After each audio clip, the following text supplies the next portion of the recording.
મુખ્ય વસ્તુ એ છે ગુજરાત હાઈકોર્ટ દ્વારા એક પરિપત્ર બહાર પાડવામાં આવ્યો છે। તેમાં જે ટાઈપ કરવા માટે જે ફોન્ટ હોય છે એમાં અમુક લિપિનો સમાવેશ કરવામાં આવ્યો છે અને સ્થાનિક બારોમાં જે લિપિ ચાલે છે, ફોન્ટની લિપિ ચાલે છે, એનો સમાવેશ કરવામાં આવ્યો નથી। અને આ એકદમ પહેલી તારીખે જે અમલ કરવામાં આવ્યો છે તેનાથી વકીલોમાં પણ ખૂબ જ નારાજગી છે, અસીલોમાં પણ નારાજગી છે, ટાઈપિસ્ટોમાં પણ નારાજગી છે અને સ્ટેનોમાં પણ નારાજગી છે।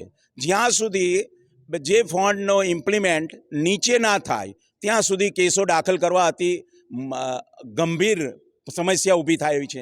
અને કેટલાક વકીલોએ પહેલી તારીખે કેસો દાખલ કરવા માટે ગયા તો એમના કેસો લેવામાં નથી આવ્યા સમગ્ર ગુજરાતમાં। એટલે સમગ્ર ગુજરાતની અંદર આ અલિપ્ત રહેવાના ઠરાવો તમામ બારે કરેલા છે। ઇવન ગુજરાત હાઈકોર્ટ બારે પણ હાઈકોર્ટને એવું કીધું છે કે ભાઈ આની અંદર કોઈ ઘટતું કરી અથવા તો આ પદ્ધતિ હાલ પૂરતી બંધ કરી અને જ્યાં સુધી ટ્રેનિંગ નીચે ના મળે ત્યાર પછી આનો અમલ કરવામાં આવે।